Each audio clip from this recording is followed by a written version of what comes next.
Que a graça de nosso Senhor Jesus Cristo, o amor de Deus nosso Pai e a companhia do Espírito Santo seja com todos, agora e sempre.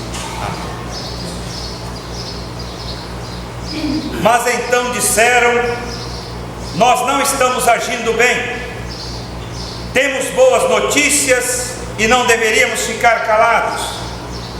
Se esperarmos até amanhã para contar, certamente seremos castigados. Vamos agora contar isso lá no palácio.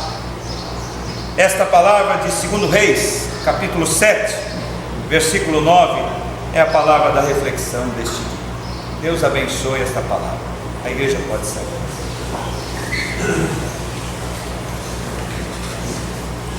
Queridos irmãos e irmãs no Senhor Jesus Cristo, queridos amigos que nos alegram com a sua presença nesta manhã, imagine uma situação. Você mora numa comunidade que está sendo assolada por uma severa seca, e os dias se vão em muitos, e toda a água vai se escasseando,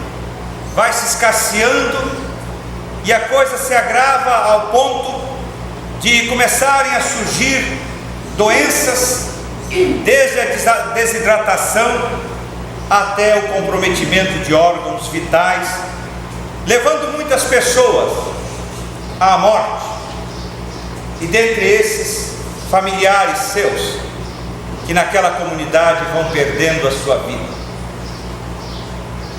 E de repente, alguém dentre a comunidade, saindo em desespero, encontra um pouco mais longe um cidadão da sua comunidade com a sua família escondido ao lado de uma grota, numa pequena área onde tem uma pequena nascente vertendo alguma água, e essa água depois ela se escoa, penetra na terra, some, ninguém vê. E lá está a família daquele indivíduo, abastecida, saudável, sendo nutrida com aquele pouco de água que ele encontrou lá. E aí você olha para aquela cena e você pensa: qual é o sentimento que fica diante de uma situação como essa? Como você se sentiria em relação a essa realidade que você acaba de descobrir? Alguém disse lá em Ulisses: eu ficaria chateado. Não, melhor, eu ficaria revoltado. Não, melhor, eu mataria ele.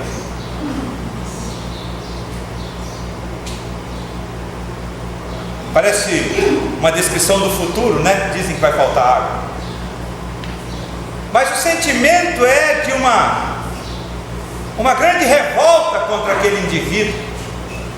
Por que é que ele não repartiu com a gente a existência dessa fonte, para que nossos filhos, nossos pais, nossos queridos não viessem a morrer por falta de água? E uma grande decepção se instala, um grande ressentimento, uma grande raiva em relação àquele indivíduo que tinha a fonte da vida na mão, mas deixou que a morte fizesse um estrago tremendo na comunidade. Um sentimento que 4 leprosos não deixaram entrar nos corações dos seus compatriotas samaritanos, quando esses estavam debaixo de um pesado cerco empreendido pelo exército sírio do general Ben-Hadad, que cercou a cidade de Samaria, veio sobre ela com muita força, e o cerco se instalou por muito tempo, e lá dentro da cidade a comida já estava se acabando, a água já estava se acabando, e o cerco continuava. A morte começou a alcançar algumas pessoas, ao ponto de alguns comerem a carne dos seus semelhantes para sobreviverem à fome, porque eles não tinham condições de sair a campo para enfrentar o exército sírio. Então aguardaram por alguma solução menos mortal, e a situação se agravou profundamente. A coisa ficou extremamente grave em Samaria. Mas para 4 indivíduos que estavam do lado de fora da cidade e não interessavam aos sírios, a situação foi mais interessante. Eram 4 leprosos que tinham, por lei sanitária dos israelitas, ficarem fora da cidade para não contaminarem os demais cidadãos. E esses 4 leprosos, sentindo que a realidade não mudava e que a coisa caminhava para a desgraça profunda, eles olharam um para o outro e disseram: gente, o que nós estamos fazendo aqui? Mais hora menos hora a gente vai morrer, não vai? Entrar na cidade é besteira, lá não tem nada nem para eles, quanto mais para nós. Agora ali tem o acampamento do exército sírio. Quem não arrisca, não pitisca. Vamos chegar lá, vamos bater um papo com os caras, e de repente eles liberam alguma coisinha para a gente comer e não morrer de fome. Morre de lepra, mas não de fome. E então eles tomaram a decisão: morrer a gente vai morrer, então vamos arriscar. E os 4 leprosos, tomados pela sua doença, pela sua fraqueza, provavelmente já maltrapilhos, sujos, esfarrapados, caminhando com dificuldade, se arrastando por aquele terreno poeirento, pedregoso, se encaminharam em direção ao exército sírio, passo a passo, caminhada após caminhada. E de repente, lá no exército, no acampamento sírio, acontece um fenômeno. Os soldados sírios são tomados de um pavor tremendo e começam a ficar desesperados, vão largando as suas coisas e vão rachando no pé, vão batendo em retirada, numa correria desenfreada, tomada de um grande medo, de um grande susto. É que eles ouviam que um grande exército se aproximava do acampamento sírio. Movimento de patas de cavalo socando o chão, rodas de carros rodando sobre as pedras, e um grande barulho de armas batendo contra armas. Era o que eles ouviam lá no acampamento. E esse barulho fez eles perceber que o exército deles era miúdo diante do que eles imaginavam que estava vindo em direção ao acampamento. E eles deram no pé, mas não ficou um para contar a história. Largaram as armas no chão, largaram suas roupas no chão, largaram seus mantimentos, largaram o ar, largaram as barracas, largaram os carros, e só com o que tinham no couro eles racharam fora e sumiram. E de repente os 4 leprosos chegaram lá, pensando em encontrar um exército armado até os dentes. Esses 4 leprosos olharam e disseram: gente, cadê os caras? Mas não estavam aqui? A gente ouvia de longe o barulho das suas gargalhadas. Os caras não estavam aqui? O que aconteceu com esses caras? Rapaziada, bom, não mexe aí não, porque talvez eles vão pegar a gente na volta, no pulo, né? Talvez eles estão aí de butuco. Mas foram entrando, e o negócio não mudava, a situação era de vazio. Sargento, a comida ali, água lá. E começaram a se abastecer. E foram comendo, matando aquela fome de dias e dias a fim, e rindo, se alegrando, perdendo um pouco de água, perdendo um pouco de comida com tanta necessidade. E alguém no meio parou e disse: gente, nós não estamos agindo bem. Estamos nós aqui nos refestelando, e lá na cidade o povo está morrendo de fome, e aqui tem comida para todo mundo. É melhor a gente ir lá no palácio, porque se depois o pessoal souber que a gente comeu e bebeu e não falou para eles, nós seremos castigados. então nós vamos lá contar para eles. E aí eles foram lá e chegaram e contaram ao rei que no exército, no acampamento dos sírios, não havia mais um soldado, e que era para a cidade lá, porque lá tinha comida e água à vontade para todo mundo. Aí o rei ficou com o pé atrás e falou assim: isso é uma emboscada, estão querendo enganar a gente. Vai uns caras aí lá na frente dar uma examinada na situação e depois nos contem. E os caras foram e viram e disseram: olha, realmente não tem ninguém. Mas eles nem terminaram, não tem ninguém. O povo saiu pela porta, vazou porta fora e se avolumou e foi correndo, chegou no acampamento e lá eles fizeram uma festa e mataram a sua fome, mataram a sua sede. Foi um dia de libertação, foi um dia de alegria, foi um dia de glória, porque o povo conseguiu se libertar da mão opressora do seu inimigo que os levava à morte. E o exército desapareceu mesmo, porque o Senhor fez com que os passos de 4 miseráveis leprosos se transformassem em barulho de um exército extremamente armado e numeroso. Foi a boa mão do Senhor que transformou aquela realidade, através de uma decisão tímida de 4 leprosos. E eles então, por terem espalhado a boa notícia, a cidade foi salva da fome e da sede. Por eles terem sido solidários, aquela gente passou a ser feliz. Por eles terem sido irmãos, encontrou-se vida no meio da morte, respirou-se ar em vez de cheiro de podridão, e então a vida novamente retoma o seu rumo normal e a vida se renova no meio daqueles samaritanos. Sim, meus irmãos, nós estamos às portas das mensagens de juízo final, vida eterna, volta de Cristo, quando o Senhor nos lembra que Ele quer muita gente lá no céu. Ele não quer pouco não, Ele quer muita gente lá no céu. E por isso, neste fim de ano, a igreja começa a refletir sobre: nós temos boas notícias e não devíamos ficar calados. Frase, palavra do leproso aqui. E esses textos nos fazem pensar sobre a evangelização na igreja, o trabalho de ser missionário da igreja, um trabalho que para nós luteranos sempre cheirou a complicado, um tabu para nós, um problema para nós quando se fala em evangelização.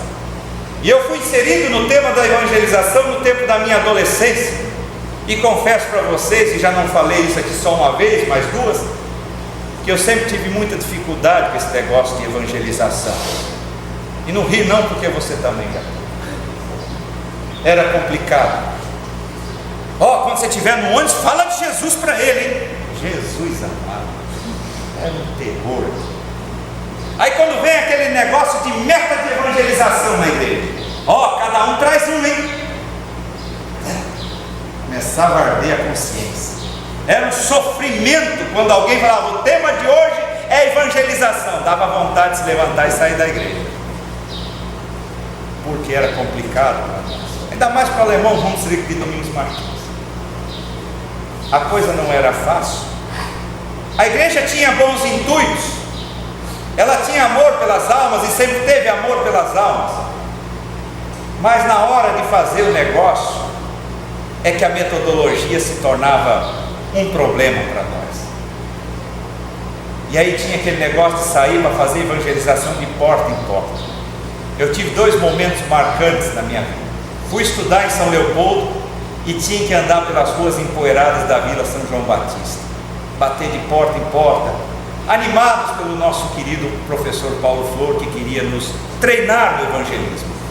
Eu ia, no fundo eu tinha vontade de fazer, mas eu ia com o coração quase que dissolvendo que nem gelatina, desmaiando que nem gelatina.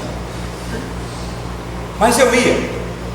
Eu evangelizei uma casa lá, não sei o que eles pensavam de mim, lendo um papel desse tamanho na frente deles, mas eu queria fazer, eu queria caminhar, mas era difícil. Uma outra ocasião, quando eu fui fazer meu pré-estágio em Leme, orientados pelo pastor Edgar Psig, e chegava: vamos na Vila Santa Rita evangelizar as pessoas. Vamos lá, pastor, vamos lá. e com muito boa vontade nós caminhávamos em direção à evangelização.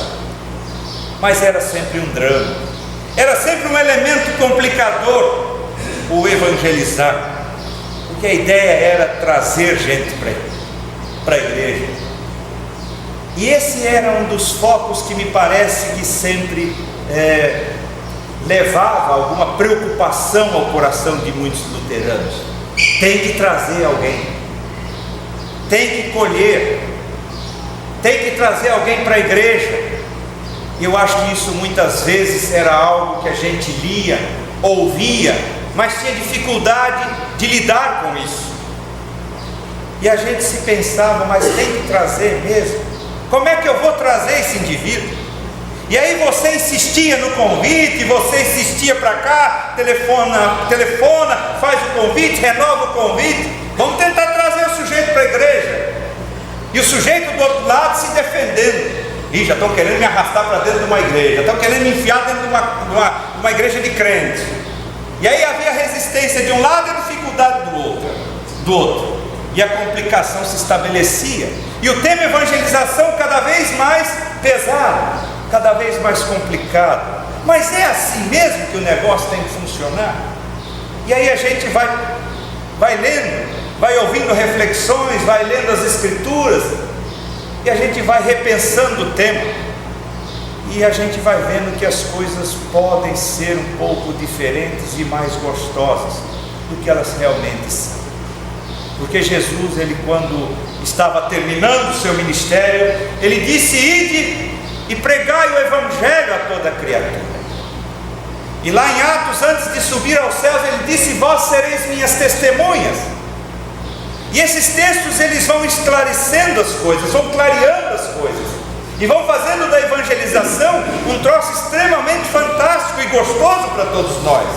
Porque o foco não está em trazer gente, o foco está em dar testemunho.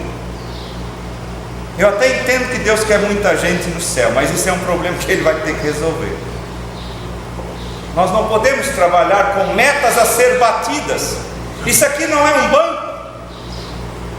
Eu tenho pena desses bancários que tem um superintendente na cola deles pedindo pelas metas, né, Renato? Numa empresa, a nossa meta é essa. Nós não estamos atingindo a meta, e o cara já fica com síndrome do pânico em casa, porque ele vai chegar na empresa e o patrão quer saber das metas. E muita gente, quando trata de evangelização na igreja, fica preocupado com as metas. Já vai dia 25 de dezembro, o caboclo não conseguiu trazer um para a igreja ainda, ele tem 6 dias para trazer o caboclo para a igreja. Aí ele já tem síndrome do pânico de ir na igreja, porque ele terminou o ano, ele não conseguiu cumprir a meta. E a evangelização, ao invés de se tornar um assunto prazeroso, ele começa a ter raiva desse negócio. Quem inventou esse troço de evangelizar? Me fala que eu vou lá pegar ele. E a gente fica realmente com sentimentos complicados em relação à evangelização, quando se enfia a questão de metas num trabalho que precisa ser enxergado diferente. É bem verdade que Deus quer todo mundo no céu. Cada bichinho de orelha tem que entrar no céu para Deus. E que bom se isso acontecer, porque vai ser uma festa maravilhosa. Mas para nós, esse assunto é diferente. O Senhor Jesus Cristo, Ele diz: olha, o que não pode faltar é o testemunho. Se as pessoas se calarem, as pedras vão dar testemunho. E eu peço a vocês que não calem o testemunho, que não calem o depoimento de fé, que vocês não deixem de contar as maravilhas que o Senhor realizou entre vocês, a obra maravilhosa de Cristo na cruz. Encoraje o seu amigo, o seu vizinho, a entregar o seu caminho ao Senhor quando ele estiver na penumbra da vida sem rumo. Não deixe seu amigo e seu vizinho viver sem Jesus Cristo. Fale de Jesus para ele, apresente Jesus para ele. E aí eu começo a perceber que nós temos uma realidade muito mais gostosa e mais adequada à nossa condição de humanos, porque eu não consigo mexer com a cabeça de um sujeito a tal ponto de fazer ele, a menos que eu manipule ele, de fazer ele entrar na igreja. Eu tenho que manipular o caboclo para ele entrar na igreja. E aí então nós somos chamados a ver esse assunto de um jeito mais leve. Tenta imaginar na sua casa quando você tem que aproximar dois objetos, um muito pesado e um mais leve. Imagine que na sua casa você tem esses dois objetos e você precisa aproximar os dois. O que é que você faz?